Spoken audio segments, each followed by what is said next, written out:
Hello everyone.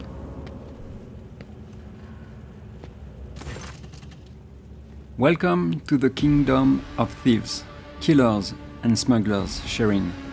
All the finest goods on footfall, every last one of them, have passed through these tunnels. Jay throws up her arms in a theatrical display of reverence.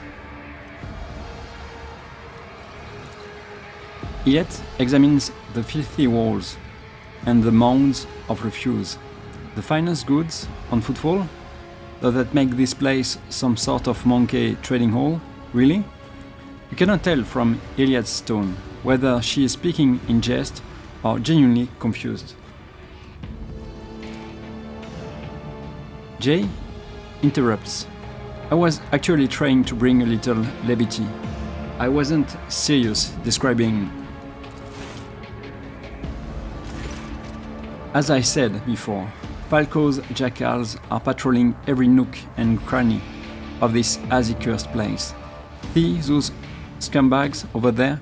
We need to avoid them and not draw any attention to ourselves, or else we might as well dump a pile of Crocs shit all over our plan. But now we are going to follow the plan. If you will allow me, Sherin, I will refresh your memory. Avoiding the patrolling scum, we reach the sewer canal and follow it to the east, almost until the very end. We connect the gas cylinder to the special intake. Ironically enough, it was previously used for cleaning the air. Then we need to turn the valves in a few spots so that the gas reaches the correct chamber. I wish I knew exactly where that hashmag was holed up. And the final move. Like all the best registered players, Sherin, we find the service cogitator and send the gas along the pipes. I'm sure I don't have to remind you that we must do all of this in complete silence. Not even the sewer rats are going to notice us, let alone Falco's lot. Okay, I'm not going to choose two. It looks like a very bad idea. Alright, let's go. And may the exalted Emperor light our path. So, I have never done this quest. I have failed it during my first playthrough, so let's try to do something. I'm going to be very careful. State your intention. That's why I'm going to take only Iliad for now. Okay. Guess I need to go there.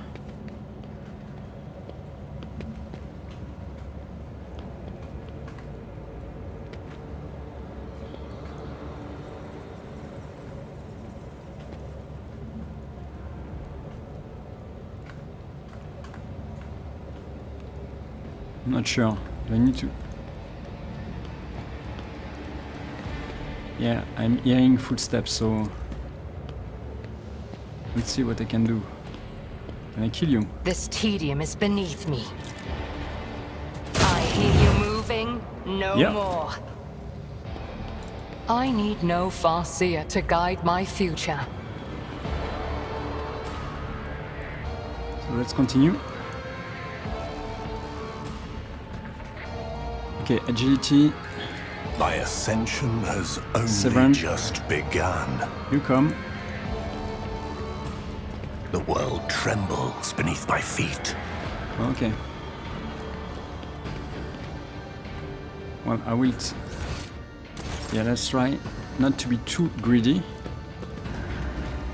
Okay, let's pass Predictable. this. And everyone is coming. Good. Let's continue with I align my Heretic. path with yours. For now.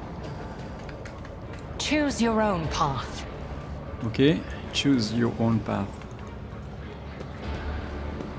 Okay, nothing to see over there, I guess.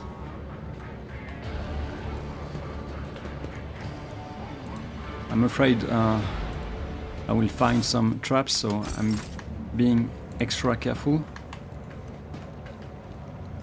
Okay, take yours, I guess. Let's make a deal. There is where the gas cylinder goes, hidden in plain sight, if you will. Okay. Well, Jay, you go there. Take use. A job for me. Good. You Let's interrupted continue my with- thoughts. Elliot. I walk the path less traveled. I'm sure you do.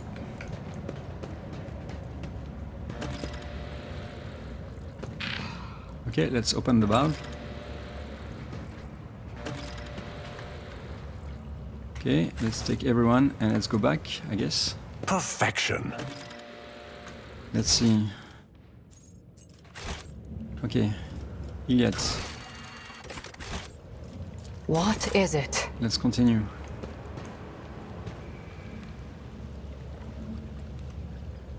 Okay,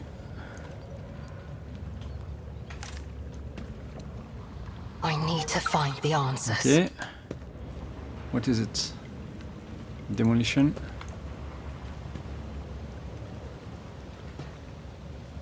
Watch your steps. Okay. Demolition and tech. Trading is just like art. It takes skill. State your intention. You love to take charge, don't you? I love to lead. Okay. J. Aha! Found it. One and it's done. My Elliot. pleasure. I have traveled far darker paths.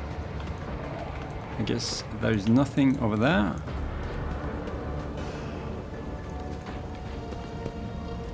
Okay.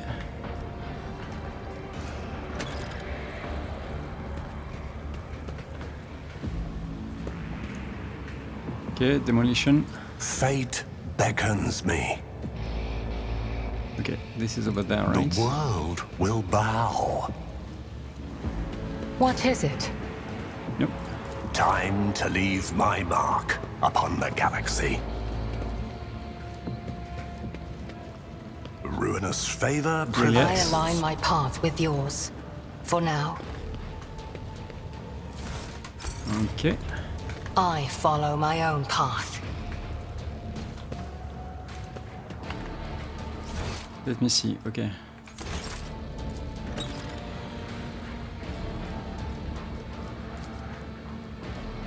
Let's continue.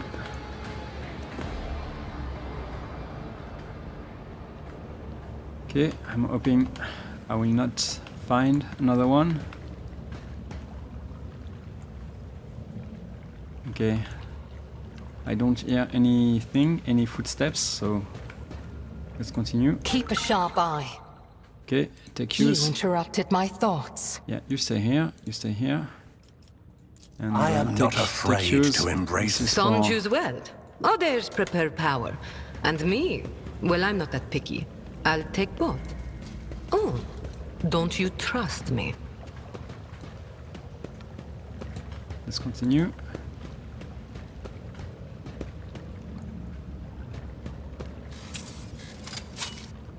A job for me. Elliot. Speak, Elantak. Okay. Let's open this. Let's continue. I need no farseer to guide my future.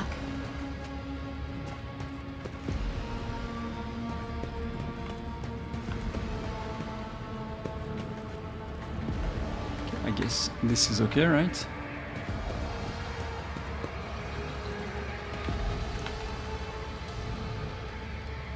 Okay. So yeah.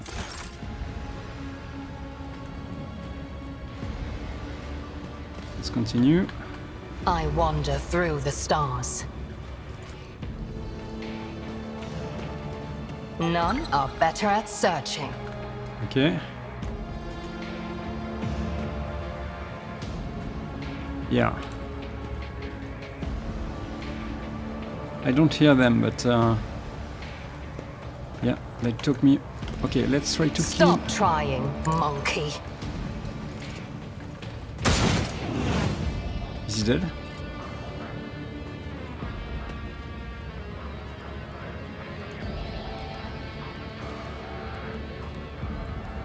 I'm not sure.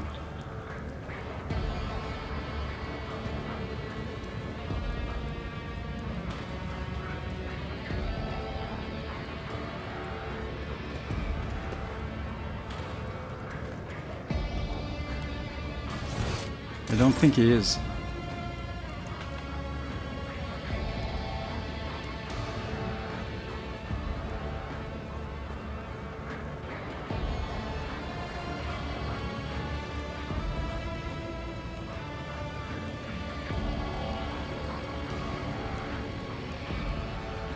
I don't like that.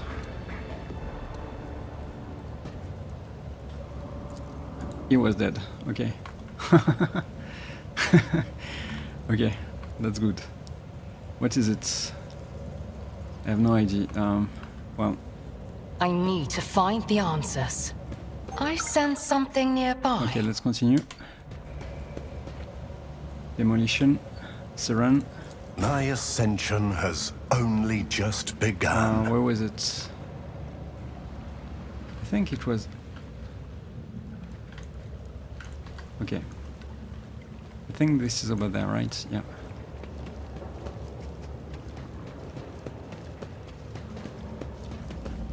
I tread a path unexplored.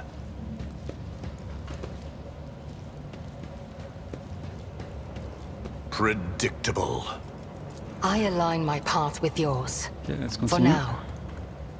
Okay, demolition, I think. Time to leave my mark upon the galaxy. I just wish You to be interrupted extra my safe. thoughts. Fate beckons me. Triumphant as always. Okay. I'm going to put you here. Let's The continue songs with of my Juliet. ancestors speak of stars long forgotten and worlds long gone. What a shame that you lack the capacity to understand even a single note. What a shame, what a shame. Choose your own path. Okay. When the wearer hits an enemy in melee range, all allies adjacent to the wearer gain 6 temporary wounds and perform an attack of opportunity against the enemy hit by the wearer. These benefits are not applied when using Bladedancer.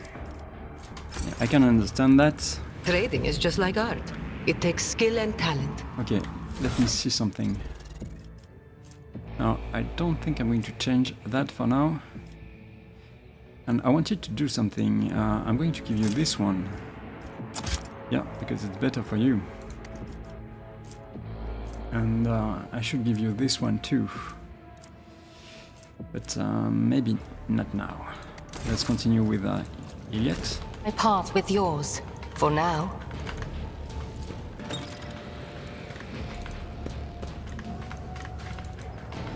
I walk the path less traveled. Let me see. Okay, I need to collect something, but... Okay. So this is over there, I guess.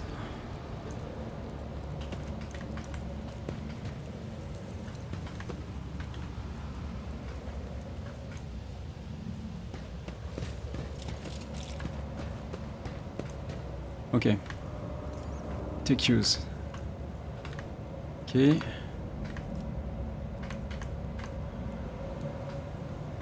Okay, take use. Jay, Ready as always. where are you? Okay. Let's continue.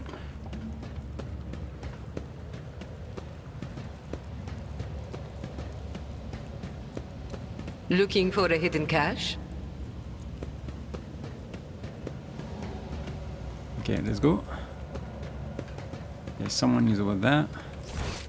Let's do this. One and it's done.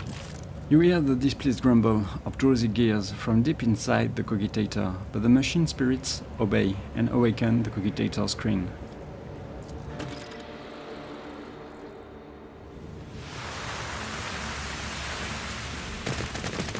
Nice.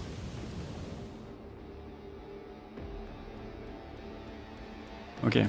There is a Severan. fervor in my soul. Or maybe Idira, I guess, because you're closer to the loot. Should I divine our next step? Yeah. Hey, Rust Bucket! Don't lag behind! Okay, where are you? Where is the loot? Seriously?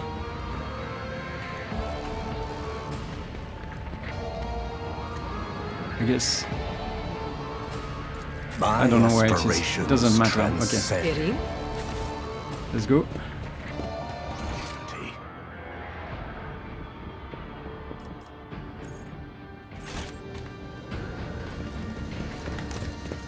Let's continue.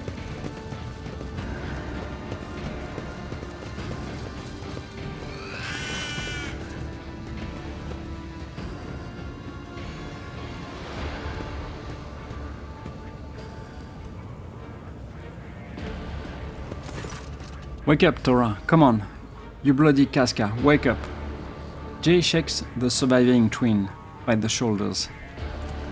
Jay, hey. Jay, Cable here. Hips trap. The bruised and bloodied face with swollen eyes is hard to recognize as the once radiant visage of Tora the twin. By the Exalted One, what's that ashmag done to your poor face, light of my soul? Jay gently strokes the girl's swollen cheek and then turns to you.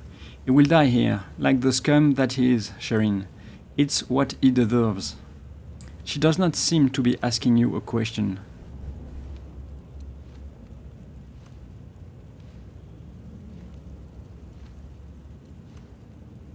Do it, Jay.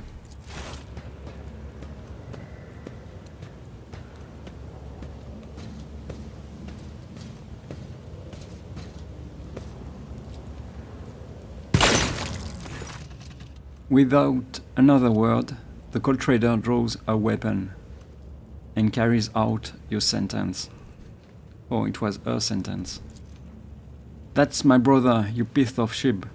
A few scant tears trickle from Tora's watery eyes. The rest of the gang are huddled together. Despite their pitiful physical condition, they greet you with satisfied smirks, and they continually shoot delighted glances at you and Jay. Well, Sherin, from now on Footfall can sleep soundly. Let me read this again. Well, Sherin, from now on Footfall can sleep soundly. The fullest wart on its rusted body was finally being burnt off by none other than Jay Adari, and a wonderful patron, of course. Jay winks at you, and her face breaks into the most genuine smile you are ever seen from her. I will admit, I am still struggling to wrap my head around what has happened. I need to go over things with my guys. I'm sure I will have advice and instructions to hand out. As for our little adventure, let's talk about it back on the ship, in a more private setting. Okay. Let's continue. Oh, I can't collect anything? A little. Okay, Witch Scorn. The wearer suffers no damage from attack of opportunity. Yeah, could be good for Magi. Plus 17%, plus 15% dodge against non-drug carry enemies. Not bad.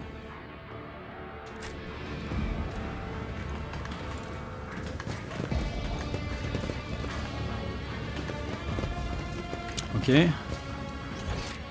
So I can't kill anyone. Let me try to take this one more time. Uncover my path. Or maybe I need to check something else, right? This is... yeah. I'm going to check it. Doesn't really matter, but...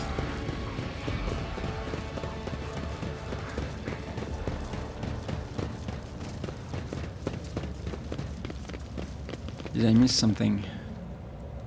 Yeah, I think he's gone. Okay. I guess I need to go too then.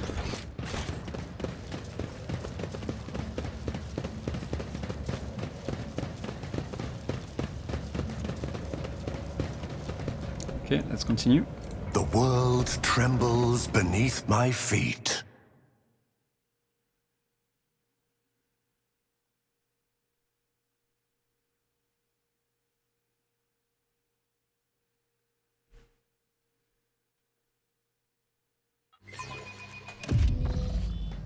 I think we are done here. Yeah, nothing to do over there. Let's go to the rest of Footfall. Let's return to the ship.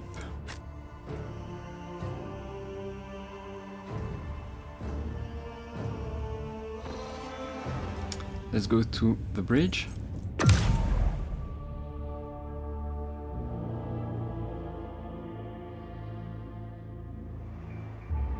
And we are going to talk with Jay.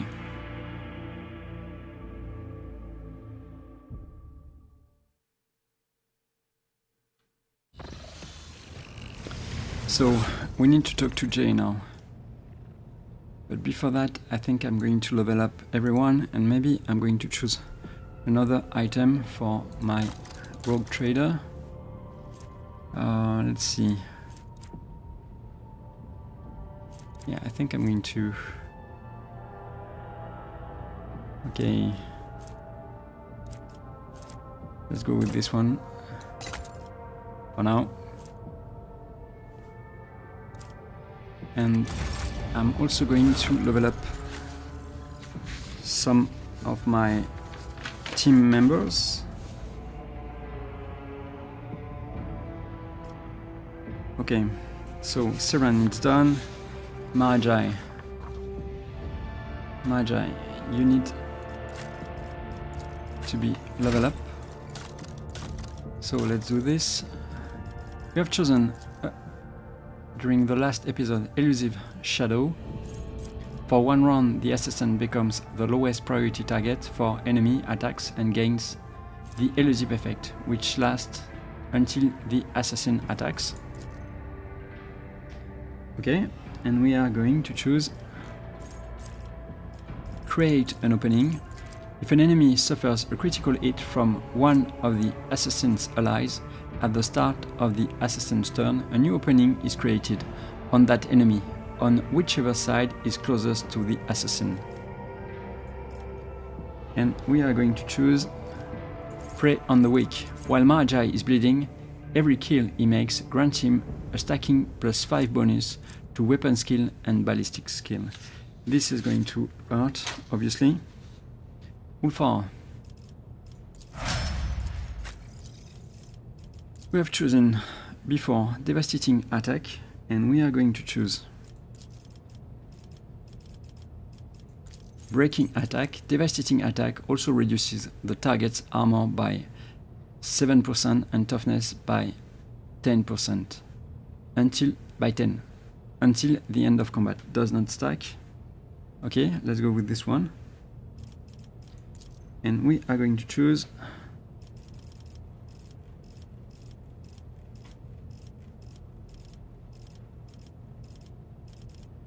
Power Weapon Expert. Power Weapon attacks gain a +10% armor penetration. Okay. Solomon. We have chosen earlier Bite. The Overseer chooses an enemy in the line of sight within 5 cells of the Cyber Mastiff. The Cyber Mastiff immediately dashes to that enemy and performs a special attack.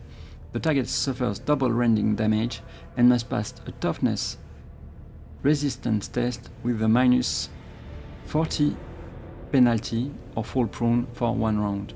Yeah, pretty good. But we are going to choose this time something else. Something called Brother in Arms.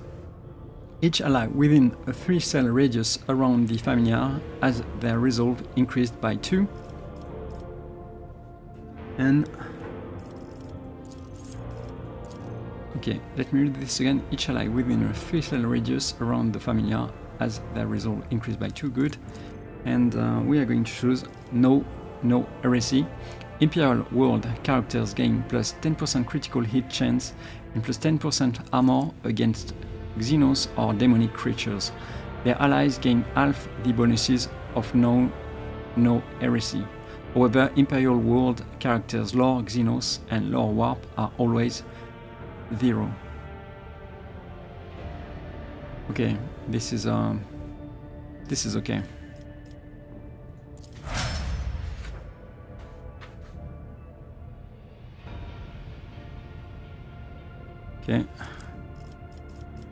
check something.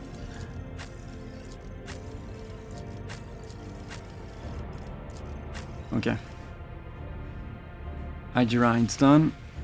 Iliad, same. Pascal, it's done too. Cassia. So, we have chosen before Combat Locus Stratagem. The Grand Strategist chooses one of the combat tactics areas. For 1 round, the targeted areas bonuses are doubled. All other tactical areas are discharged and cannot be used this turn, but can be designated again next round. Okay? So, Combat Locus, and we are going to choose this time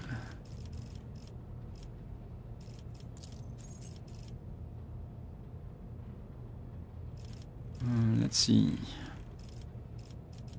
Blood Locus. After the use of Combat Locus Stratagem, one of the areas removed by Combat Locus Stratagem can be recreated immediately. And then let's choose Open to the Warp. Enemies affected by the Navigator's powers suffer a stacking -10 penalty to the next resistance test from the Navigator's powers. The penalty is lost after such a test is made. Okay. And Kibela, we have chosen earlier Terrifying Strike. The Executioner's next melee attack forces all enemies it to turn away from the Executioner in a straight line for up to 3 cells. During this movement, the targets do not provoke attacks of opportunity and leave a bloody trail on the ground, which remains until the end of combat. Movement through these bloodstained cells cost the Executioner 0 MP. Okay? Terrifying Strike, and this time we are going to choose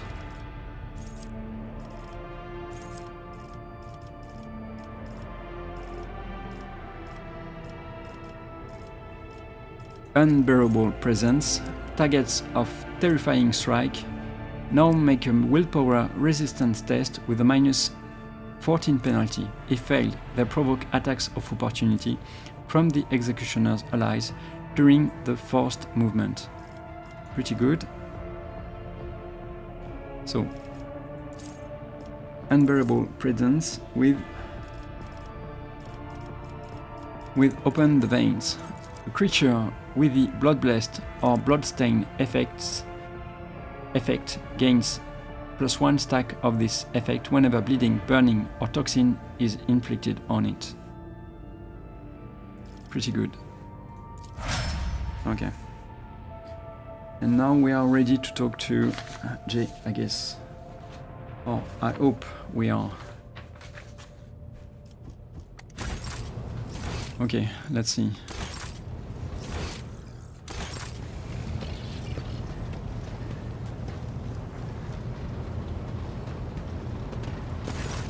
Shireen, O glorious son of dozens of worlds and billions of subjects, have you come to converse with Jai Heydari about the sweetness of her soul?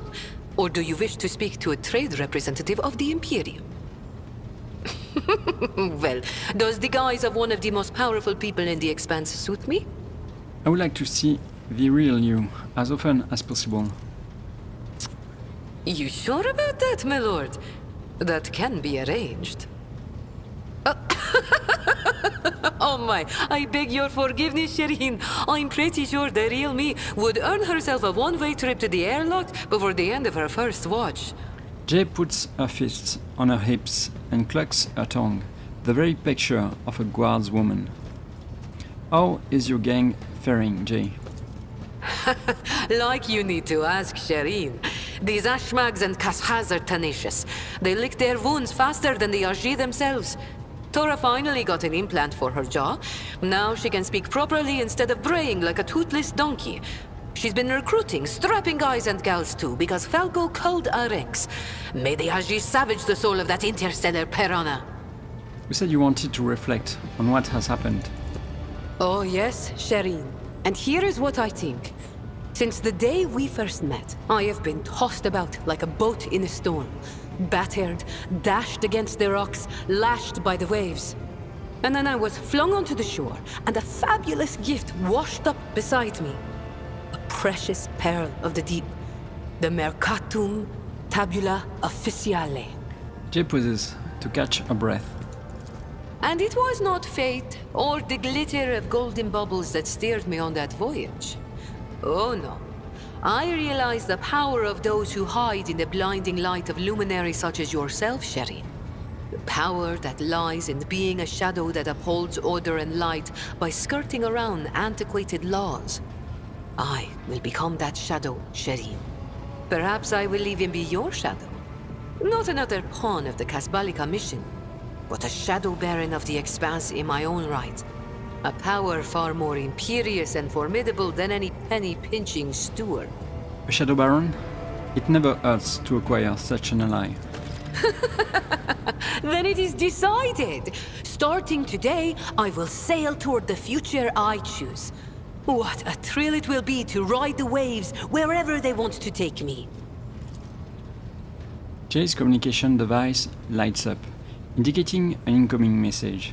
She gives you a polite nod, looks away, and focuses on the message that is being transmitted to her combid. With each passing moment, her expression darkens. Then she cuts off the transmission with a nervous gesture. What was it about? Nothing important, really. Just a small commercial matter. Jay takes on an unconvincing air of nonchalance. Since when do small commercial matters make you so nervous? Fine. Maybe it's better to let you know. Sherin, I have received an important message. Mercy and the Mission Circle want to see me. Quite the honor. Jay smiles, but you can sense the alarm lurking beneath her usual cheery facade. I won't lie and say it's completely safe, but perhaps you wouldn't mind coming with me? Who are the Mission Circle? What is the meeting about? The Circle are the high-ranking agents of the Casbalica mission. They already know I took Falco's life, and they are about to hear that I want to take over his trade. But for that, I need their approval. Okay, I think I know why she wants me with her, so let's go with 2. Of course, I will come with you. Thank you, it means a lot. Jay closes her eyes in relief. It won't keep you away from important matters. I'm sure it will, but maybe let's go with Cassia for this one.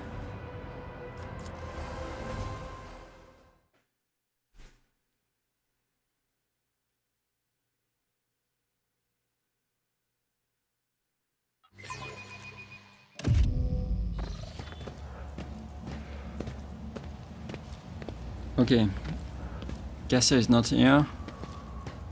We are alone with Jay. Tense faces turn toward you, the faces of people who are hard-nosed, hard-fisted, and hard-hearted. The coal traders maintain a differential silence, which is broken only by the hiss of the smoldering low roll-up being smoked with relish by a dark-haired, aristocratic-looking man in a sumptuous coat. Octaviana, who is seated next to the regal-looking stranger, quietly but in a commanding voice declares, "The seats have been claimed. Now we discuss the trade." Her words sound weight, the opening of a ritual litany. Jay, her face frozen into a battle mask, glares at the dark-haired stranger, who responds with a subtle, patronizing smile. Survey the people in attendance. The peddlers of the cold trade sit in meek silence. When the dark-haired man's gaze casually falls on them, their heads drop lower.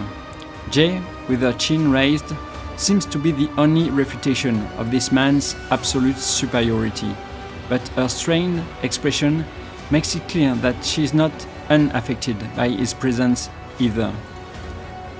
The stranger exudes aristocratic hauteur.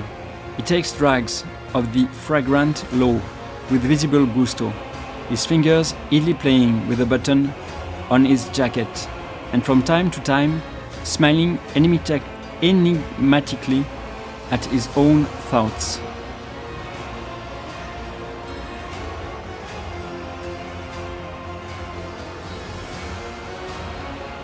Let's go with one. Greetings, merchants of the cold trade. Greetings to the blessed rogue trader. The nature of our profession obliges traveling merchants to be hospitable hosts. The charismatic smile exudes deferential amity.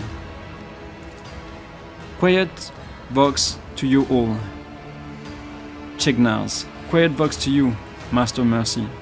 Jay receives polite nods in response. The cold trader's faces that are turned toward her reveal a mixture of support, compassion, and weariness, as if in proximity to an infected relation. The circle will hear J. Amira, Pathrin, Tameri, Ash Efrit. Mercy pronounces all your companions' names with deliberate meticulousness, never taking his laughing eyes off her. I am laying claim to Falco's business, his territory and his crew. He tried to take mine and he lost, so now I will take his, and I want the circle to endorse my claim. Jay continues the staring match with Mercy, aiming every word at him, like a bullet between his eyes. Is that so? Frowning, Mercy exchanges a look with the older cold traders, as though reading some kind of answer in their glassy eyes. He shakes his head. Can the Thackle agree to that? After all, Falco's sentence was not handed down by us, but by you alone. Does that mean that now you speak for us, and instead of us? A dangerous proposition.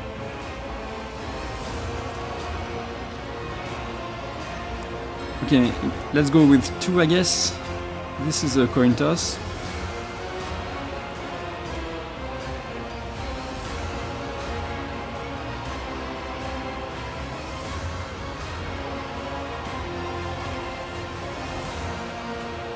Or maybe I could go with 3. Jay, perhaps you have an argument to support your claim? Jay takes a deep breath and with compelling seriousness says, "You did not stop Falco from robbing me. You did not stop him from killing my friends.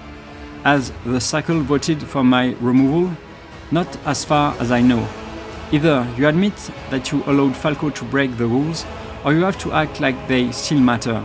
According to the rules, Falco was out of line, and I punished him. On your behalf, let's say. So his trade is my trophy, and the cycle's reward for my trouble." Mercy's laughter, velveting and appealing, causes Jay's brow to furrow in torment. You listened well, Sherin. You found yourself accused, and so you cast an accusation in return. A logical move. You discern an interesting mix of emotions in Mercy's eyes as he looks at Jay. Irritation, warmth, interest, even resentment. For him, she is something more than simply an opponent in a business negotiation. But what vox will pick up your voice in the void? What friends will repeat J.A. Diary's words spoken here? The rogue trader? No. What friends in the organization? You have none, though you once did. Mercy's gaze on Jay is patronizing and strangely sympathetic. Let's go with 2. This is a coin toss, but I guess, yeah, it's a 50-50. I advise against getting into dispute with a rogue trader. The consequences for you will be very unpleasant. It would be foolish to pass up the mountain of money that would come with friendship with the Valancious dynasty. Jay's polite words are not enough to gloss over the previous threat, and it seems they were not intended to do so. Now the cold traders are looking at you, and only you. It would seem they are more afraid of you than Mercy. We are traders, not fighters. We prefer the language of deals over the language of battles, but that does not mean we can be intimidated. Our organization operates in the shadows, and we are used to opposition from the powers that be. We keep our blades sheathed, but give us cause to show you how sharp they truly are, and you will sorely regret it. Such knowledge is enough to poison the mind.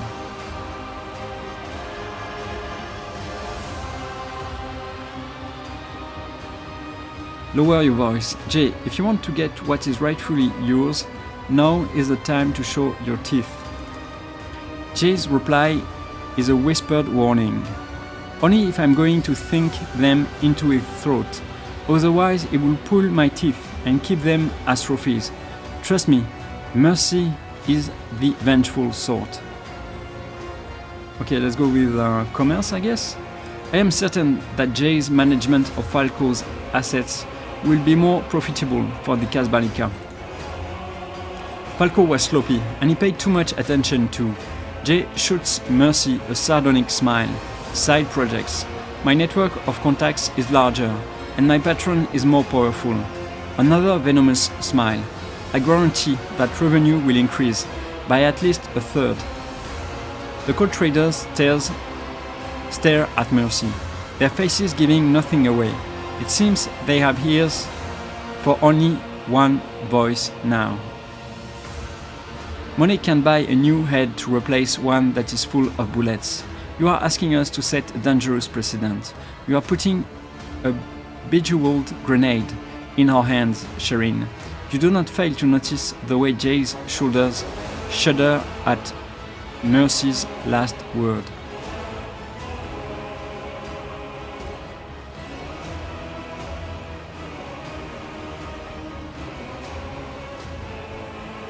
Okay.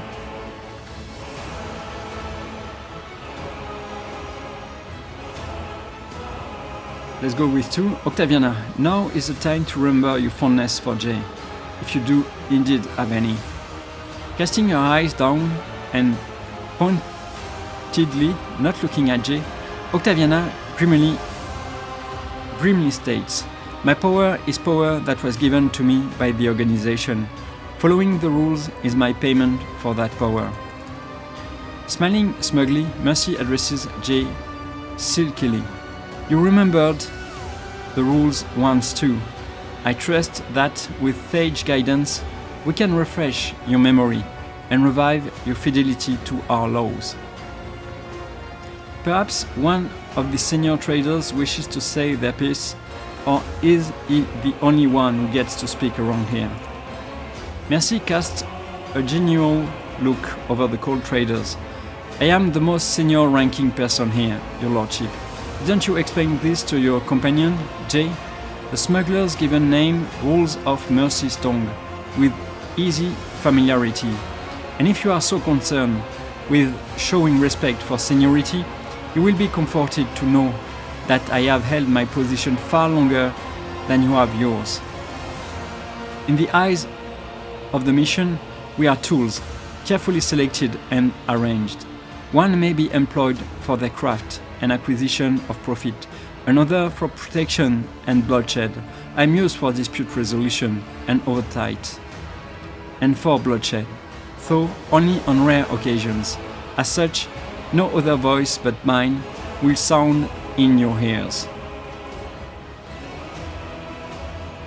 Give Jay an encouraging smile. "You're not going to let them fleece you, are you? Do you have a backup plan?" Jay responds with a brittle smile. "The ease with which you read my heart frightens me, Sherin."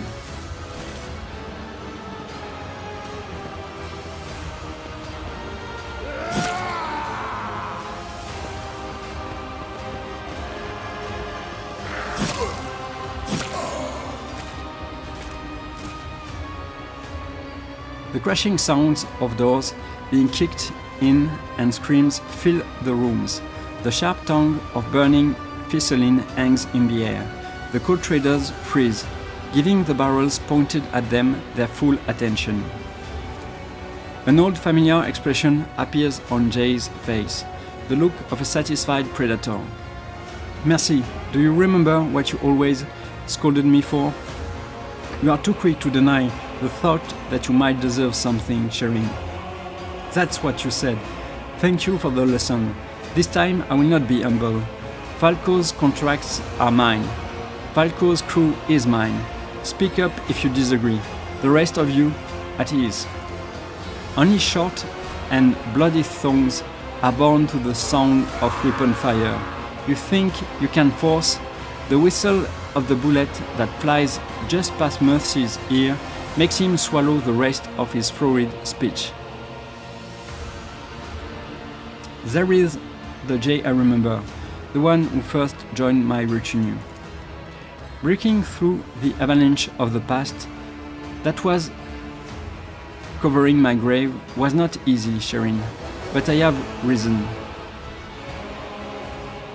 Have you got the message, Mercy? Or do you still have objections? Clamping a new low roll-up between his pearly white teeth, Mercy coolly replies, I am not an idiot. I am not going to argue with a rogue trader and a loaded auto pistol. Despite Mercy's strange sang-froid, it is clear to you that this is a man unaccustomed to enduring such indignities, and equally unaccustomed to forgiving those who have wronged him.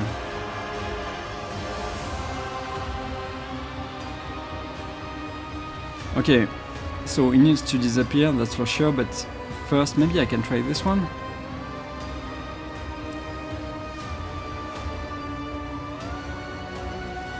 You still see Jay as the girl who needed your protection. Forget that girl, she's a different person now. Mercy winces in pain at your words, his face no longer guarded by the lavish armor of his self-assurance. After tossing a weary look at Jay and receiving an affirmative nod from her, he sighed heavily. It is true, she's a different person now.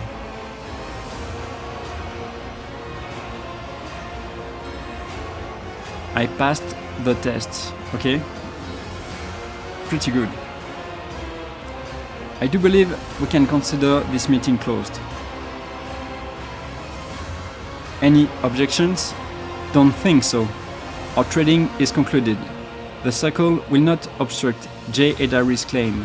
Turning away from the table, Octaviana privately winks at Jay and whispers, "What took you so long?"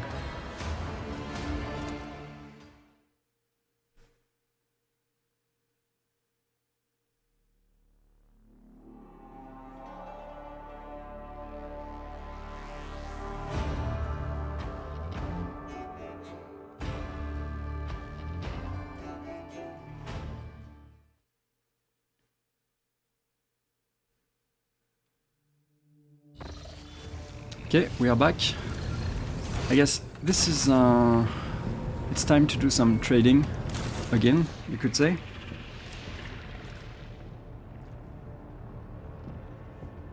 Let's check the colony. I think Fullstone is done completely. Let's see what I can do on Janus. So I don't really know what is best for me, but I think I'm going to roleplay it, you could say. So I think Pleasure World is a good choice for an heretic run, so let's go with this.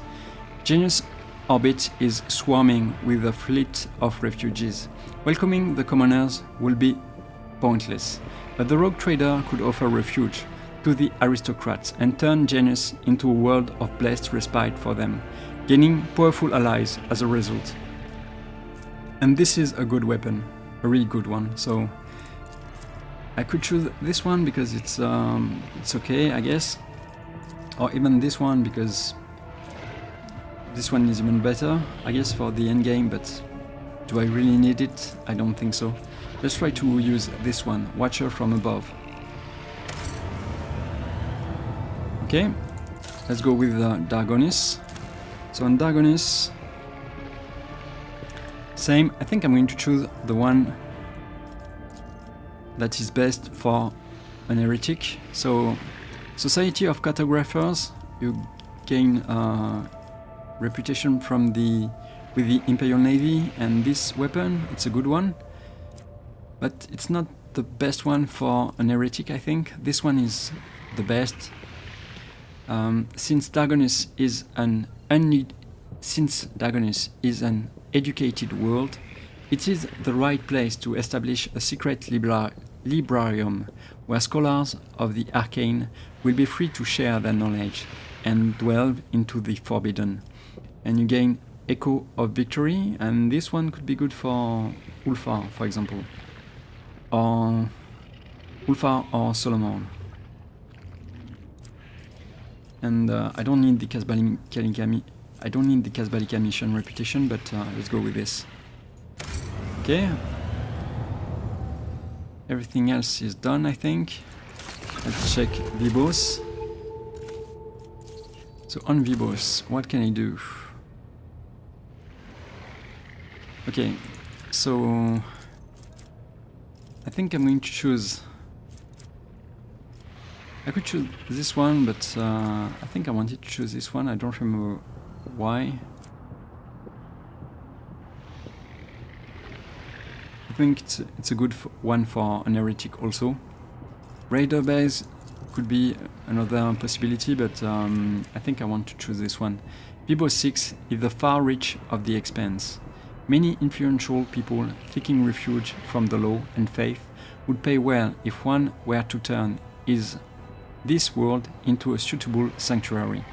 Yeah, I think this is better than this one. Vibos 6 is a quiet haven.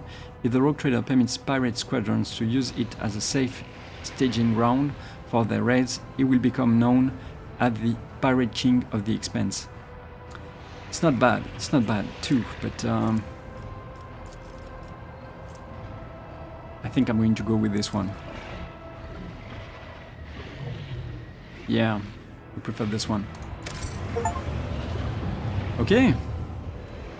I think we are done, maybe. Let's check if I can do something else over there. Brand of the Multiforce. Okay, why not? Let's do this. It will be done. Sacrilege of Creation. Okay. I guess let's go with the Heretic point because I need them. Lord Captain, Vibos 6 begs for help.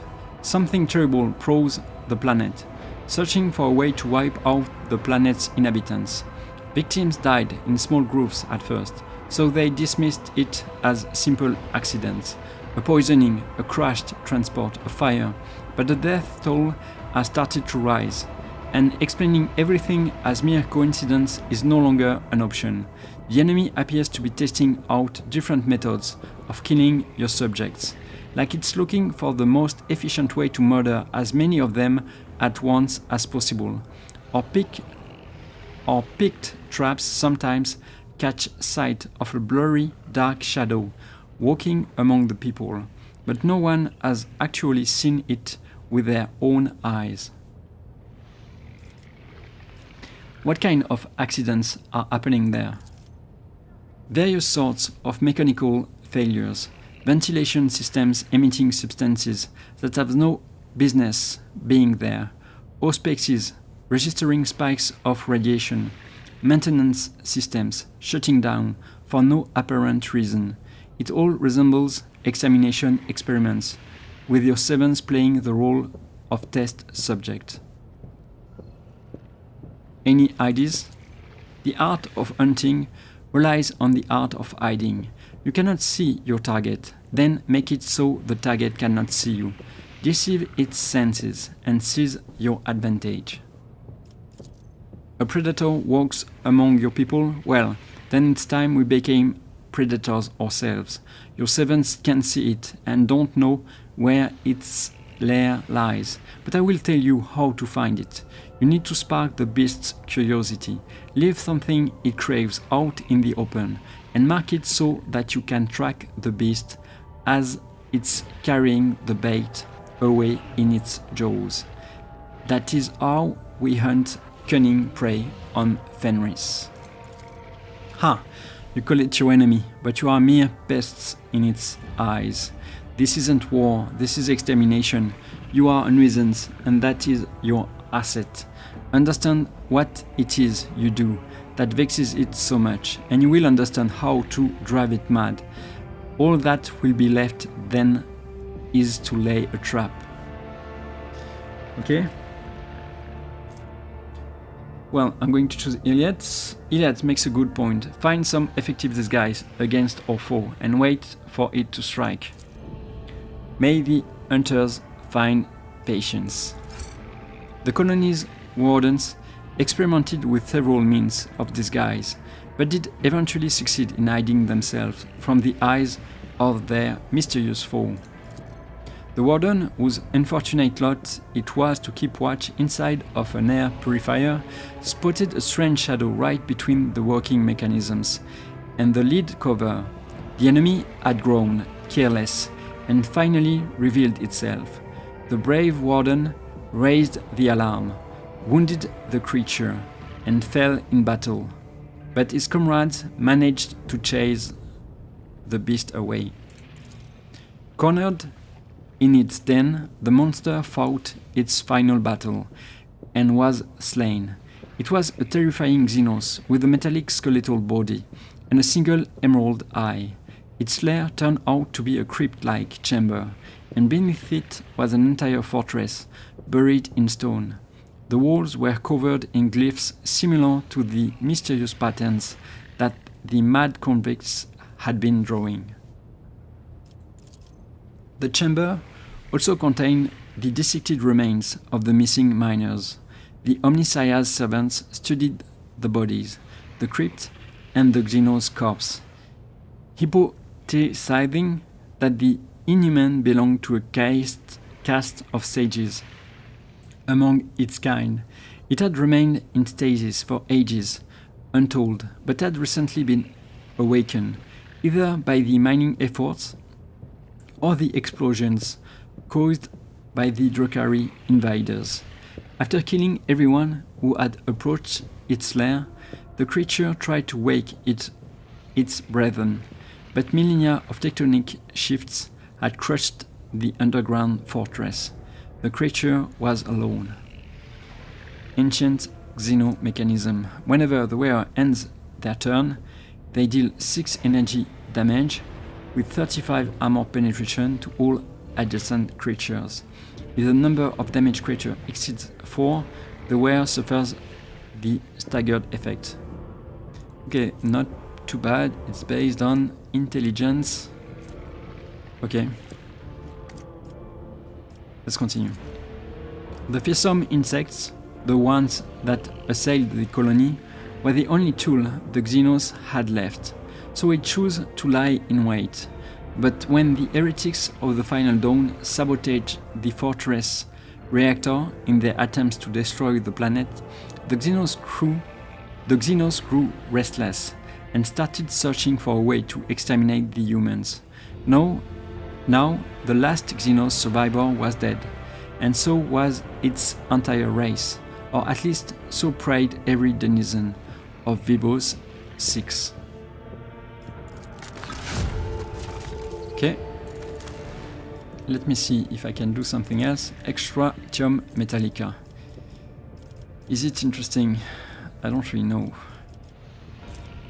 Doesn't look like it, right? I'm going to do it anyway. I think. Let's go with this. Okay. Is it good? Okay. Why not?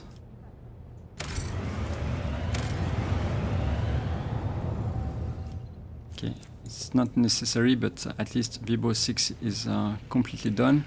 Let me check Kiragama again, because I'm not sure about this. Let me check full stone. Okay. And Janus, your lordship. A monstrous storm has broken out on Janus. Apocalyptic anomalies are tearing out Agri-World apart, and their epicenter is in the corrupted sector. Something must be done before the whole colony is destroyed. We must find the source of this madness. calm down and report what exactly is happening there. The morning earth, the purple glow in the sky, fires crashing on the ground from above and turning all they touch to ice, a terrible noise sweeping through the cities and killing anyone who hears it. The furious storm has covered half the continent, but we can see its epicenter from orbit. The ruins of a xenostructure complex. What we thought to be the debris of buildings has turned out to be a machine, and now it rises from its sleep, emitting blue and purple lights from the spheres fused into it. The only relatively safe areas are those parts of the corrupted sector that have been scared by our weapons. For some reason, there are fewer anomalies there than in other places. The deadly spirits have become more material, and now everyone can see that they are not dancing. They are fighting and chanting two names, Achion and Cassia. What do we know about this cataclysm? Lady Vicenza has conducted some sort of meditation, afterward gathering all her most skilled servants. Now her squad arms itself to strike a blow at the heart of the cataclysm. She has sent a message saying that it would be a great pleasure to her to carry out this retribution. The word pleasure was written with a capital letter. Perhaps it is some kind of cipher. During her reconnaissance, Lady Viot's people were attacked by the ghosts despite their prior indifference toward mortals. Her fighters have been annihilated, and there is no doubt that a tough battle lies in wait for Lady Viot. Some wretch by the name of Keg has come out of the wilderness to meet our people. It is hard to understand him, but he has managed to explain to the soldiers that Alchion and Cassia are fighting. Alchion in the usual way and Cassia in a wrong, corrupted way. It seems that he wants to collaborate with us, and he's trying to ask for help. Ooh, this is not good.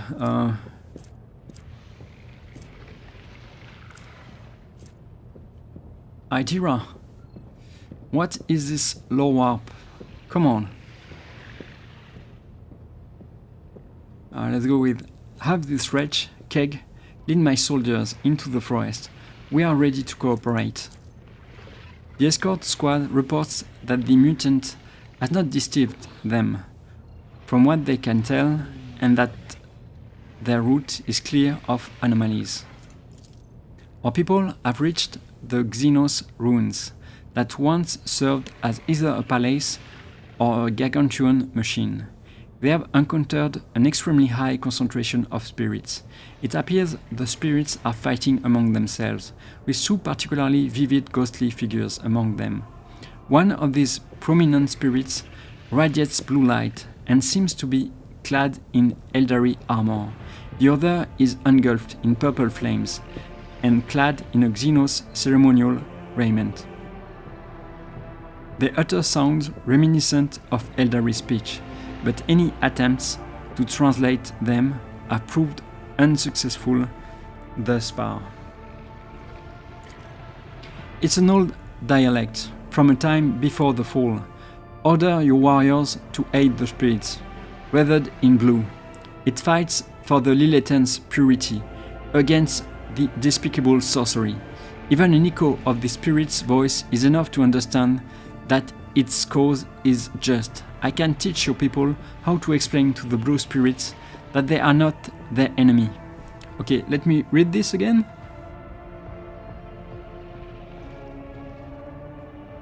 So, I need to add the blue spirits.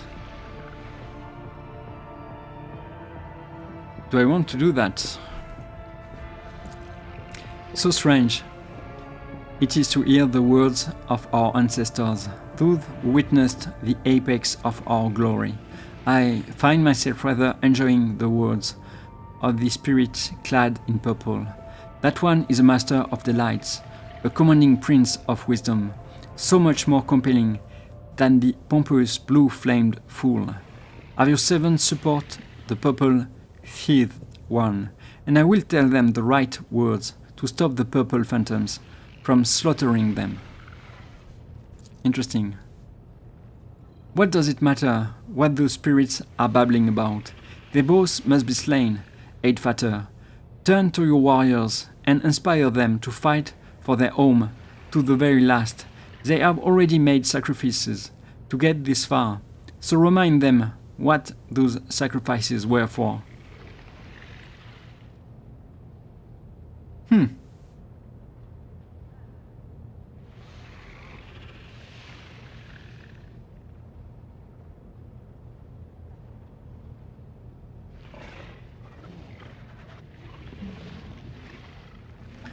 Okay.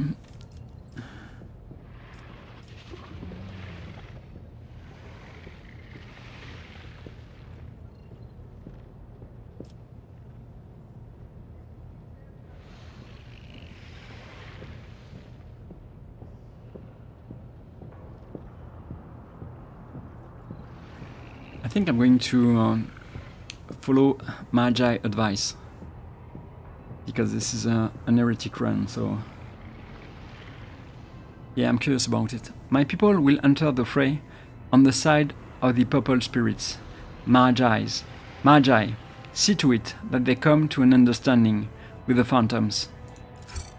The scouts attacked, destroying the blue spirits one after another. The purple phantoms recognized their new allies and did not harm them.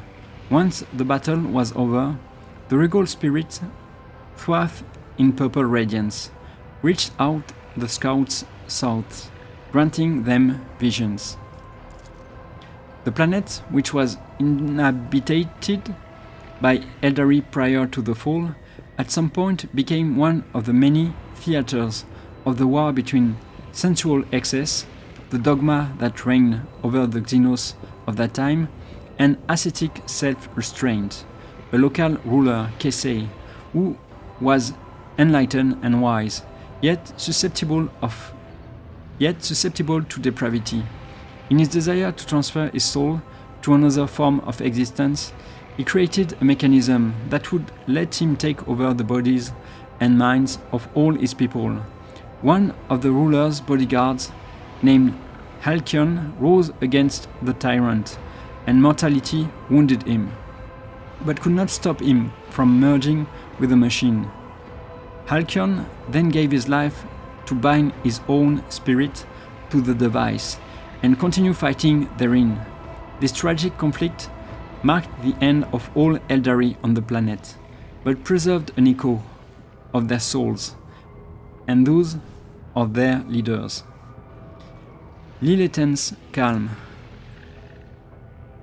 Okay, I'm not going to use this, but I guess we have it.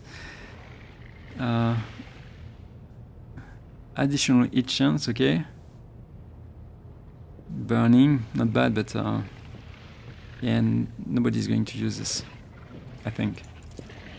Then the spirits disappeared, but for how long? The bodies of the fallen and a strange relic discovered amid the ruins were the only proof that, for a single day, Janus was once more engulfed in a war between long-fallen Xenos.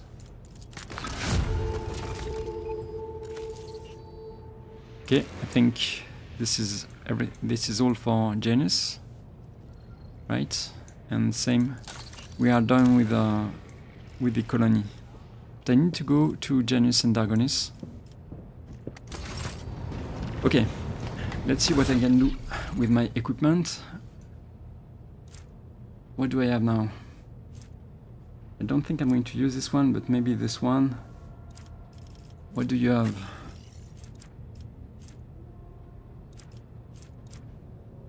Yeah, let's give you Echo of Victory for later on, maybe.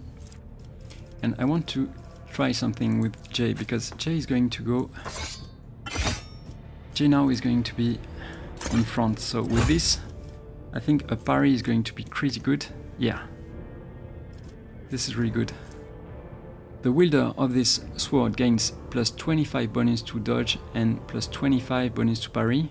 Enemies hit by this sword suffers a minus 25 penalty to their weapon skill until the wielder's next turn. Okay, and this one, when the wielder successfully parries with this power sword, they immediately counterattack with whichever attack costs at least the least AP. It also grants plus 30 bonus to parry. On a successful hit with this power sword, the target suffers a minus 10 penalty to weapon skill. Okay, I think I'm going to go with this.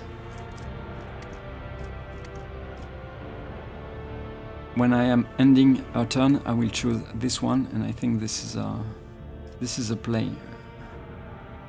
Okay, let me see if I have collected something else I could use. I don't think so. I think I'm going to keep the data loom because Severan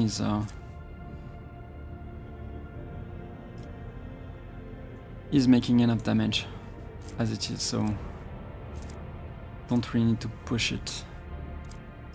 Let me check this. Okay, I don't like the rate of fire. Witch's Scorn. Let me check. Magi. Okay.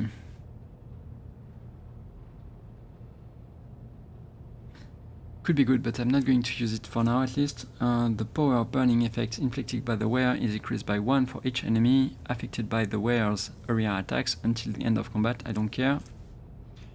Whenever the wearer ends their turn, they deal 9 energy damage. Yes, it's based on intelligence, right? Yeah. Could be for Cassia or Hydra, but no, it's not going to be better than this one. And I'm not going to use this with maybe this one. I mean, the range is not bad. Okay, let me check this again. No, it's nothing crazy, except for the burning. Yeah, I think maybe I'm going to use it for now. Maybe.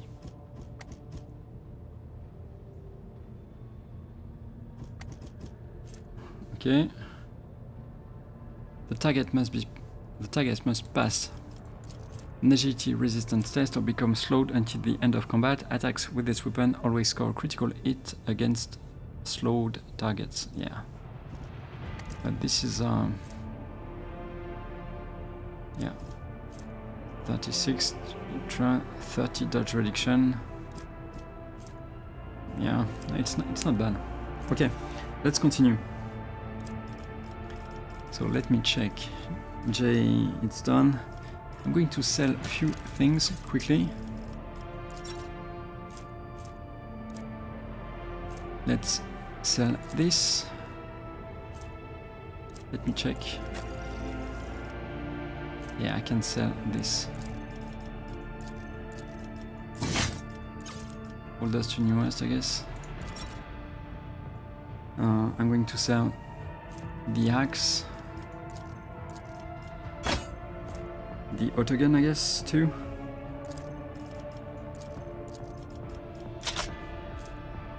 Okay, and maybe some armor. The Xenomesh, I could sell this one for sure.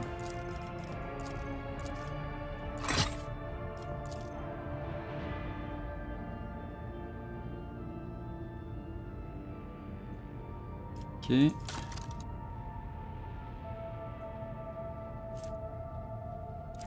Okay, I'm going to sell this one too. Okay, this is it. And I'm going to buy a few things now. So, let me see what I can buy. I don't really need this one, or this one, or this one. So I think I'm going to max out the other one, the Explorators. Let me see what I can sell. Okay, sold by type. Do I need to use everything? maybe let's... Okay, 32. 32, and this is... Okay, I think I can continue. Select tradable.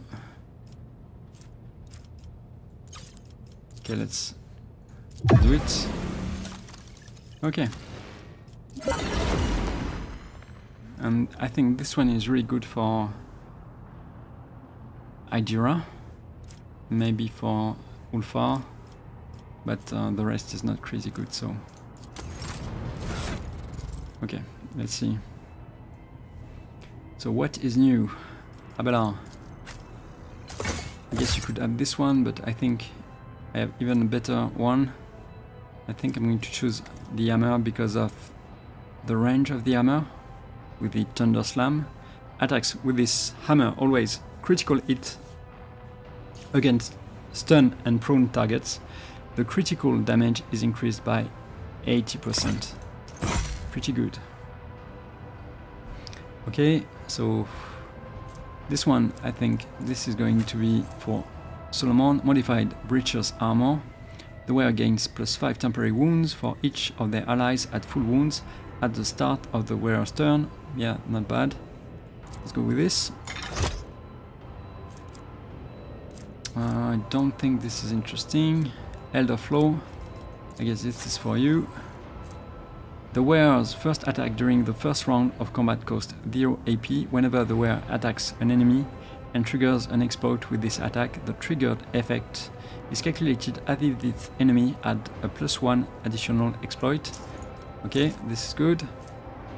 I'm not going to use this one with Abelard, for now at least. I'm not going to use this one with anyone. Same for this.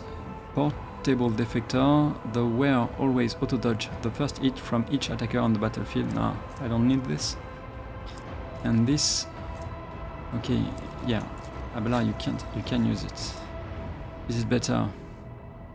Base armor property, +14 deflection, +30 dodge.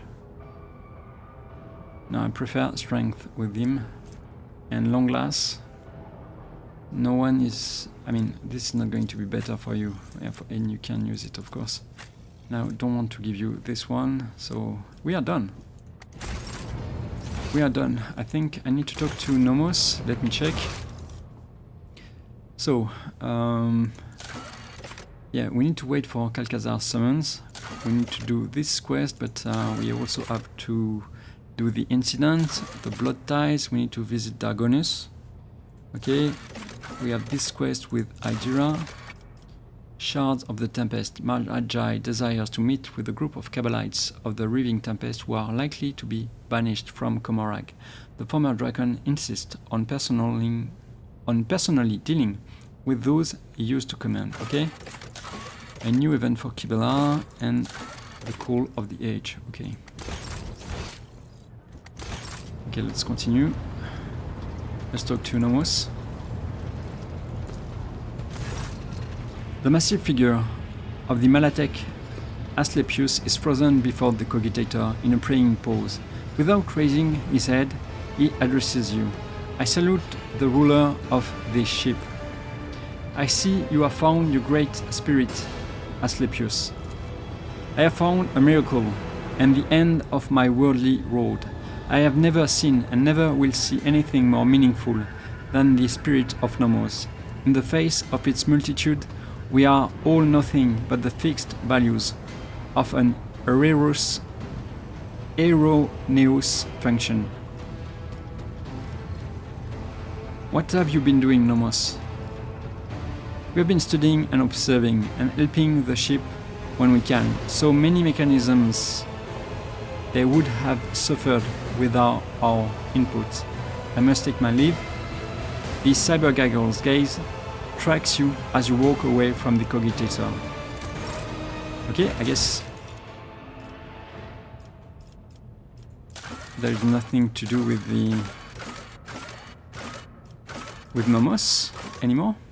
Okay, let's continue then.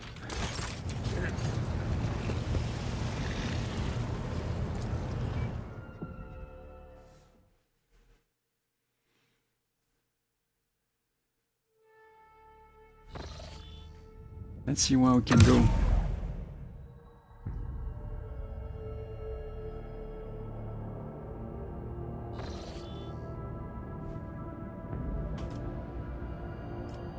Okay.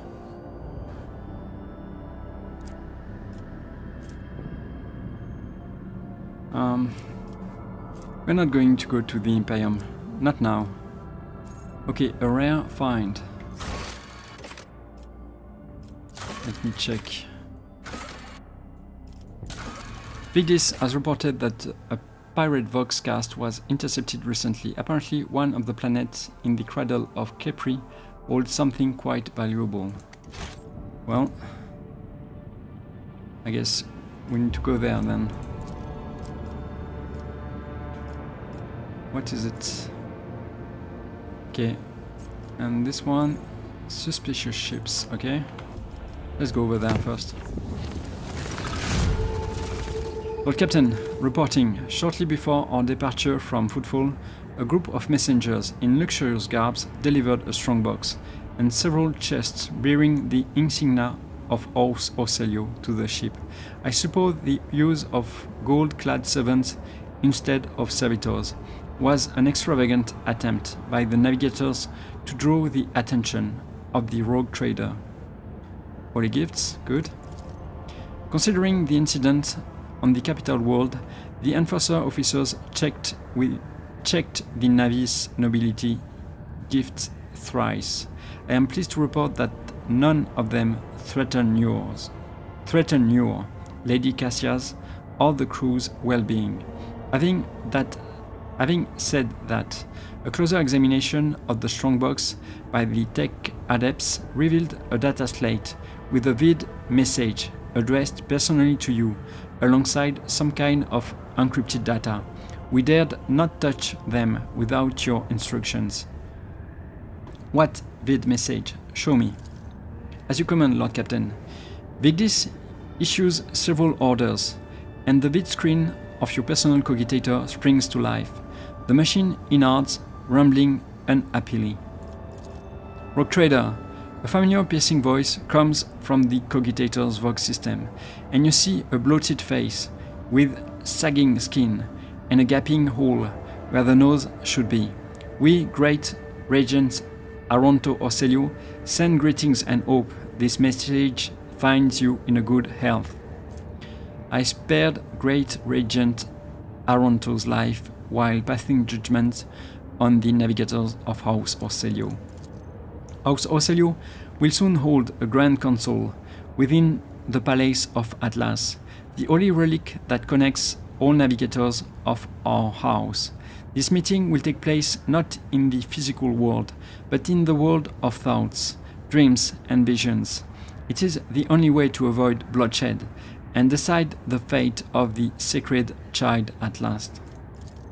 Thanks to the Atlas, we feel that the soul of the child is full of dismay, and yet the rogue trader's words bear a lot of weight with the child, so he may soothe its anxiety and lead the child down the right path, the path of accepting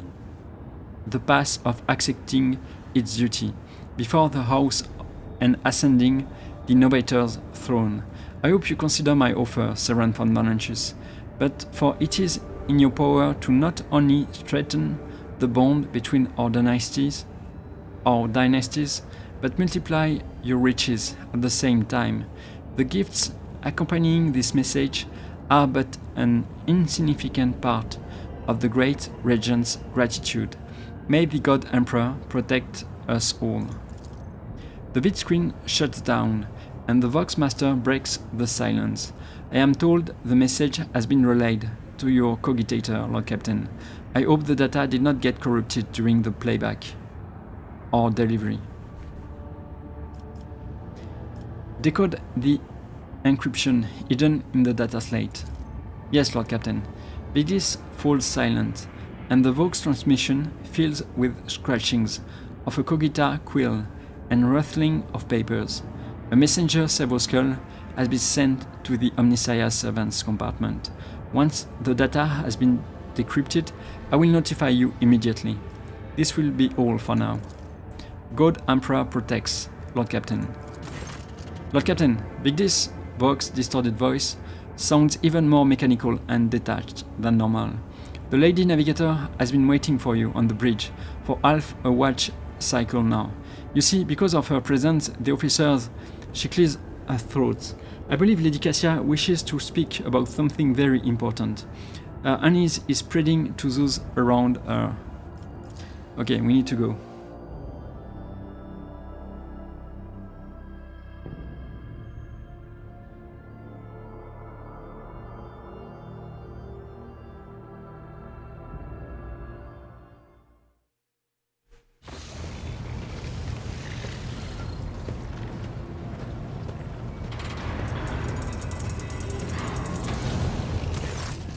Lord Captain, Cassia claps her hands together.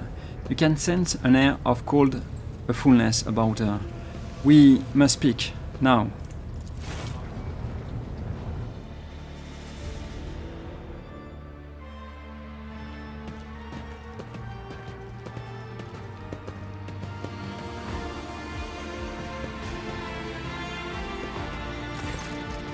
Cassia takes a few anxious steps around the study, then says reservedly, I have given much thought of all that has happened, and to us. Perhaps you do indeed have feelings for me, perhaps I have feelings for you in turn, but she falters, we are not meant to become something more. A time will come when my duty to house or sell you will call upon me, and you have already been summoned to do your duty to the God Emperor and your protectorate. Would it not be better then if we ended things now, before it is too late? If I truly am dear to your heart, you will understand. A tense silence hangs in the air, and Cassia turns away to hide her emotions.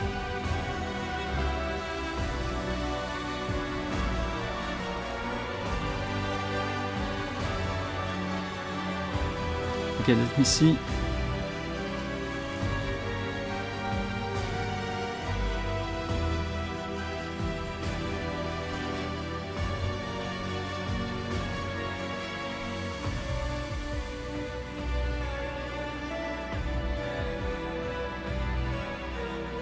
Let's go with 4. Is this what you truly want?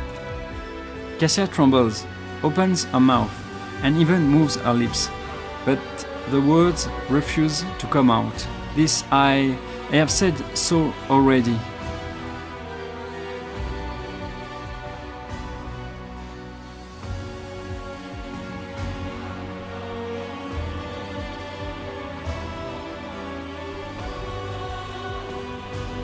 Okay, let's go with 1. Lady Cassia, have I upset you in some way?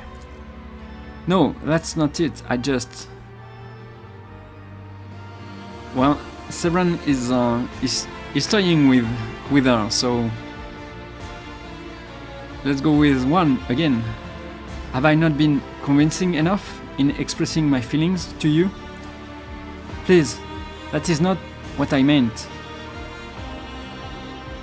Still toying with her. It is already too late for me. I cannot bear the thought of a life without you. I think he can. No, that is merely what your heart is telling you. I see human feelings every day with these very eyes. Cassia opens her eyes, frowns, and purses her lips. Emotions are fleeting. They wither all too quickly sometimes. Love, fear, attachment, everything passes. What has got into you? Me? What has got into you? Why does it not perturb you that I am a wretched mutant? That my own subjects see me as a monster? That your servants fear my company more than facing a mortal enemy?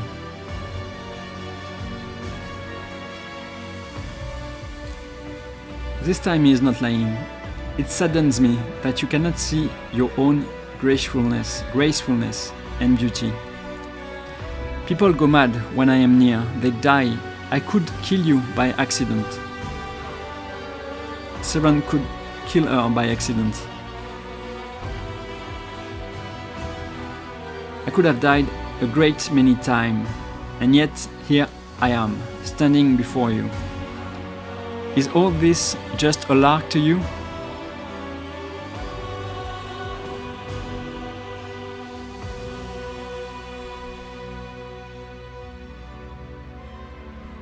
Let's try to kiss Cassia. No! Cassia pushes you away and steps back hesitantly. Please don't come any closer. A familiar sensation envelops your being. The pain in your chest is suffocating, and you fall to your knees. Why can't you understand? I am a navigator, a mutant. I'm nothing but a tool in his hands, in humanity's hands, and tools are not supposed to have feelings. Cassia sobs and rolls up one of her sleeves. From her clavicle to her elbow, the skin of her arm has grown so thin that you can see every vein, muscle and tendon within. A new mutation, Severan.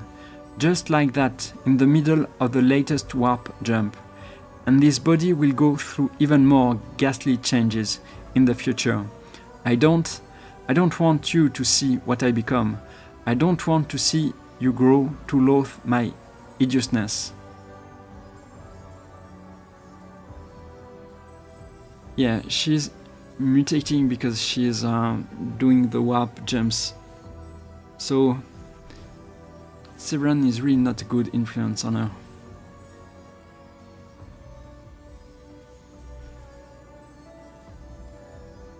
Let me see what I can say.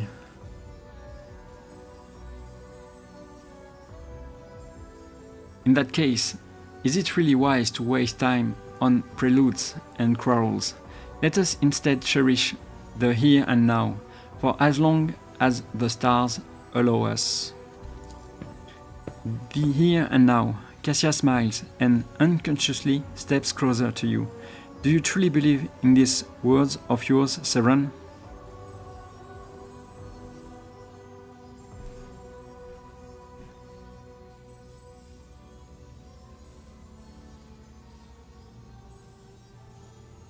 Let's go with that one. Pull her in passionately. I shall help you forget about the worries of this night. Cassia clings to your chest, her body trembling. Then all I want is to lose myself in your embrace. Yours and no one else. As you open your eyes at the sound of the early watch siren, you see Cassia hurriedly struggling to pull on a stocking that is refusing to cooperate. When she notices that you are awake, she recoils in surprise. Severan! Is something the matter?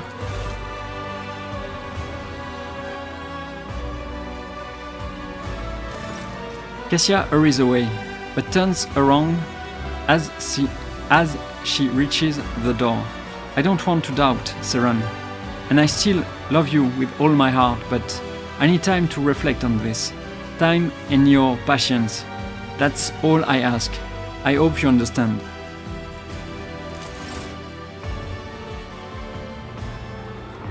What did you do, Severan? What is this? Severan and J has been carved into the headboard with a knife.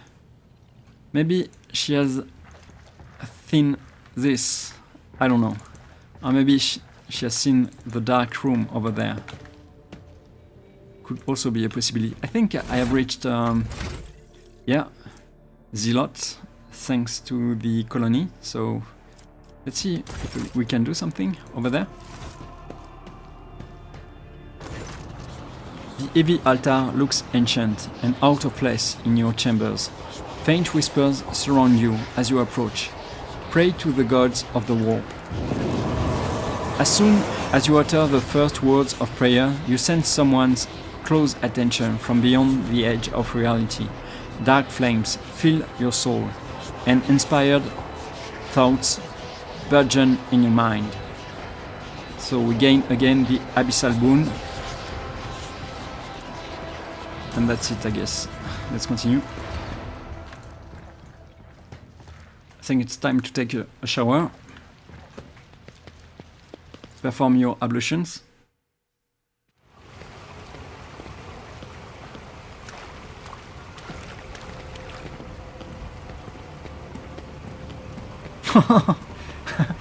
I didn't see him. Nice touch.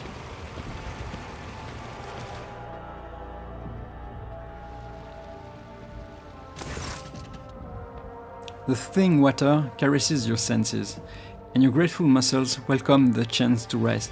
A pleasant languor spreads through your body as you allow yourself a moment of quiet relaxation. Address the Master of Ablutions. I wish to see someone for my retinue. Which of them would you like me to summon, your lordship? Okay, let's go with Ulfar for now. Ulfar, I wish to listen to his sagas. Not really, but let's see what he has to offer at once. You have fine chambers, Headfater. Now, what kind of saga do you wish to hear? I am in a mood for a terrifying tale.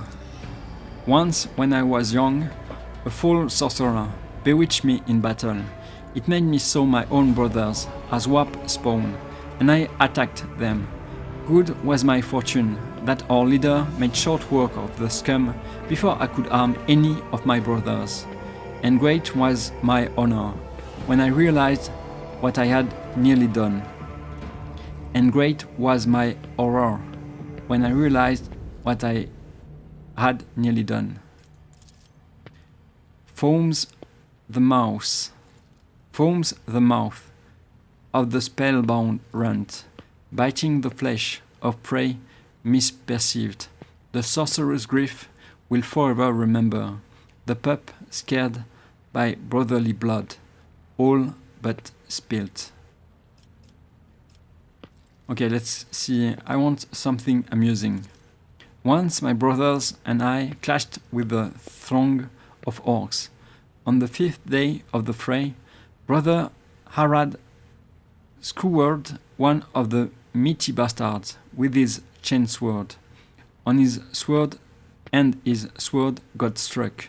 The fight still raged on around him, so Harad just kept swinging his sword, and the impaled corpse along with it, and that is how he got his moniker, Harad Babfang. Flies the green carrion above a battlefield bloody. 'Tis the banner of Harad, his glory displayed. It sends his foes fleeting, afraid of becoming Bafang's new standard. I want to hear a heroic tale of valor. I have seen my brothers accomplish many fine deeds, but I will not tell stories of them today. Instead, I will honor the valor of a mortal guards maiden named Soya. When all of her comrades had fled or fallen, she alone stood and fought with us against the unholy scourge. She died with honor, a last pistol in one hand, and a torn banner in the other.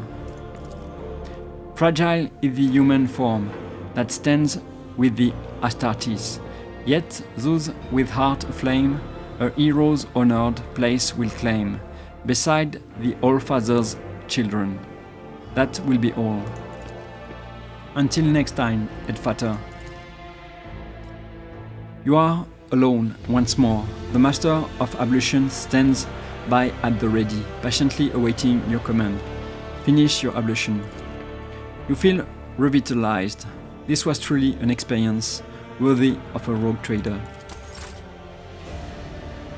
Okay, what is it? Loot? What kind of loot?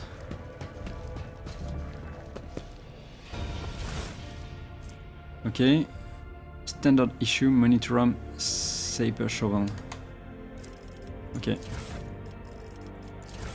Okay, let's take it, I guess.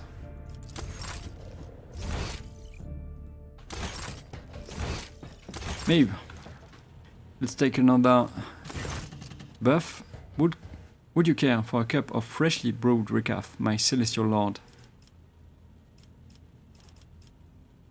I will have a froth recaf, extra sweet. The cane spice sweetens it, and the whipped thin milk gives it a special hairy softness, a sip of bliss on even the gloomiest of days. Tender sweetness. I must take my leave. May the God Emperor protect you on your journey through the starry sea. Okay. Do you have something new over there? I don't think so. I have some new crew members. What is it? The blade of a Dracaric Xenos is one of the trophies taken from the bodies of the enemies during the defense of Dargonis. Okay.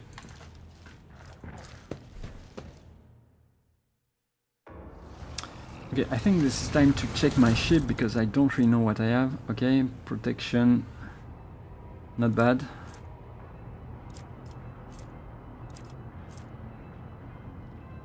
Okay, this is okay, I guess.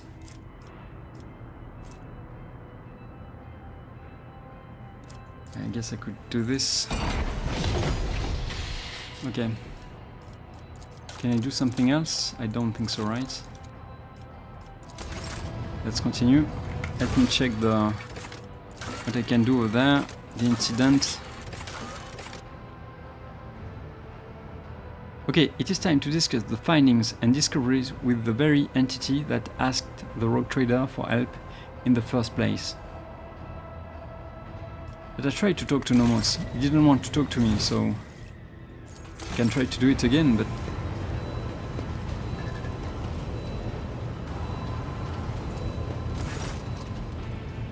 okay. What have you been doing, Nomos? Okay, nothing new. Let me check something. I see you have found your great spirit. Okay, nothing new. Let me try something else. The data bank? No. Okay. I guess I needed to do this. So it was about the data bank.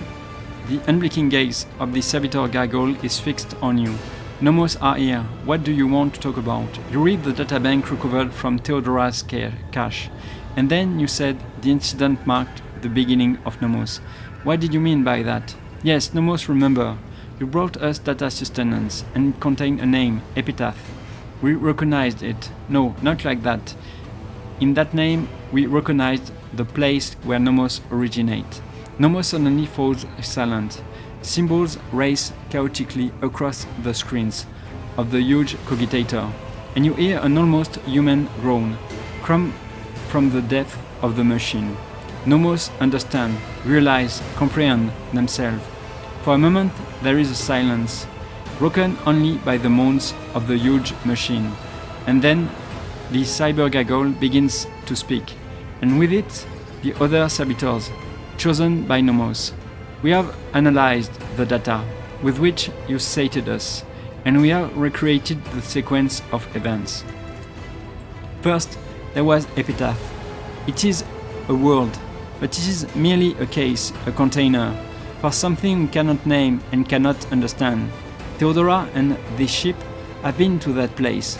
Something was lifted up from the world, a gift, a trusted priest in crimson, one who identified himself as Amarnat, comprehended the gift raised from Epitaph, and from it he created what the databanks list as a take blight.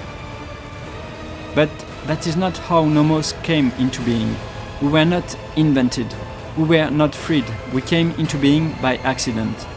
The chorus of servitors sounds genuinely confused, almost desperate. Theodora's ambition, the myriad mechanisms of the huge ship, Amarnat's mind, the inquisitive attempts to comprehend and extract, the dormant blight, the dormant epitaph, what lies hidden in its depth, and between it all we slipped in, connected, and emerged like an electrical discharge between the poles. Accident, incident, that is what we are. We have no purpose, no history. Nomos just are. Do you know where this epitaph is? The data is gone, deleted, erased, deliberately, but we cannot trace who did it or why. A take blight? A gift, but a terrible one. You would call it a weapon. Theodora coveted it. She needed it desperately, but we do not know why. How is Amarnath involved in this? He desired knowledge. Theodora allowed him to explore the gifts of epitaph, slacking his thirst. But we know it did not bring him happiness. In the footprints of his slaked thirst, fear followed. The blessed Amarnath was involved in the birth of the spirit named Nomos. I do not believe for a moment that he could have been frightened by this miracle. It was not us he feared. He did not know us, but only suspected. His mental processes were occupied by the Tech Blight. That was what he feared. He wanted protection from it.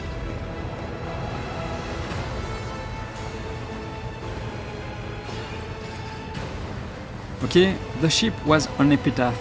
Amarnath traveled aboard it, investigating the Tech Blight, and Nomos was born as a result of an incident. So how was it possible that no one in the crew knew the whole truth? The truth was hidden. Deliberately, your officers' memories were stolen. All the cogitators' memory banks were wiped. It took you feeding us the truth bit by bit for us to piece it together and understand. Who has the resources, the knowledge, and the power to accomplish such a feat? It would have been beyond the capabilities of the blessed Amarnath himself, and he would never destroy knowledge. This story disturbs me. It sounds like an echo of the sacrilege whose name is the preservation of ignorance. The spirit of Nomos must be protected from the encroachments of that power that tried to conceal the truth of its birth. Enough about the past. Let us talk about the future. You two, in fact, have a purpose, Nomos. Then tell us, what is our purpose? Okay, not one, for sure. Well, I think we are going to choose 3, but I really hope it's not going to bite me in the ass in the end, because I really don't know. Okay, let's go with 3. To be my servant, my blade, a force to be reckoned with by all. A servant, a force. The chorus of servitors dutifully repeats your words, but seemingly without understanding them. Oh. Nomos is preoccupied. The huge cogitator continues to sing its creaking song, running unknown calculations. Blessed be this spirit, a great path and a great future lie before it, and we must assist it on its way. I must take my leave. The cyber gaggles gaze tracks you as you walk away from the cogitator. Okay, so let's see. I think this time, yeah, it's gone. Shards of the Tempest. Okay, this is Mahajai quest. We need to go to Dargonis and okay. And we have few remorse. Let's go back to the Coronis Expanse.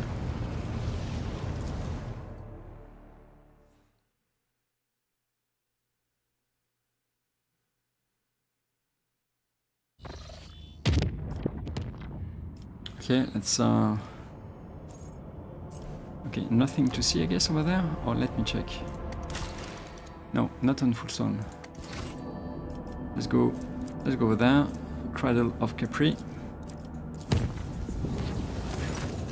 Lord Captain, an urgent report from the servants of the Omnisaia. They managed to locate a second message on the House Orcelio data slate, hidden in the shadow of the first one. As soon as it happened, the machine spirit rebelled and started devouring the decrypted data. The acolytes of the cult Mechanicus are performing the rites to appease it and slow down the process of annihilation. What should we do? Display the message on the screen right now. The com bid echoes with a furious clicking of Vigdis' augmented fingers. A few moments later, the vid screen of your cogitator shows the recording through a wall of static. Rogue Trader, you hardly know me, but I am well informed of your deeds. Lady Navigator Elena perished on Dargonus after her attempt on Cassia Orselio's life. A well-built young man adjusts his silk headband, embellished with the symbol of the Navis nobility. My name is irrelevant, for as long as the cursed child continues to live and breathe, no one in House Orselio is safe. I know what Master Felek and Lady Elena Ateya had to do at Urak 5 and in your palace. I understand your anger. House Orselio deeply apologizes for these incidents. The navigator tiredly closes his eyes. I presume you already know that House Orselio will be holding a grand council in the depth of that accursed atlas very soon, and we cannot ignore the call, for we are bound to it against our will. I am also aware that you enjoy a great influence over the cursed child. Convince her to reject the atlas, break the centuries-old shackles binding our house, crush Tisiphone's tyranny under her foot, or simply kill her. I do not care.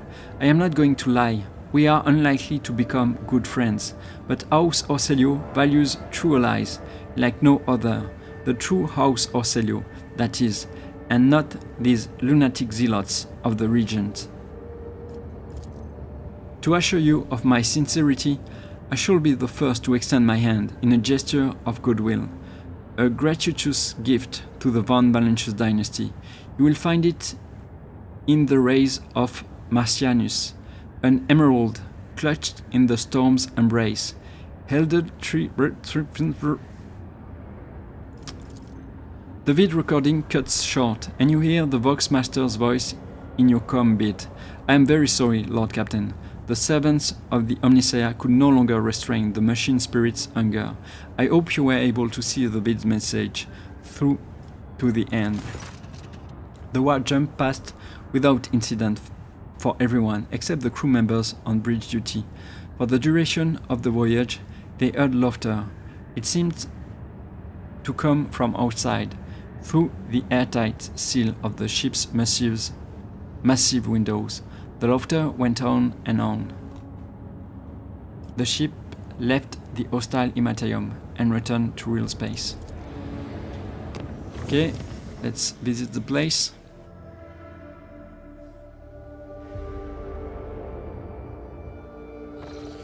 Okay, so I have a new quest, I guess, no? Not really. No, I don't know where to go to do Cassia quest, for now at least. Tevantia's masterpiece, okay, this is something else.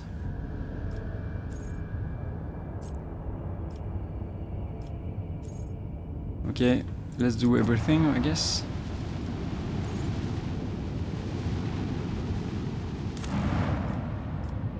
What is it?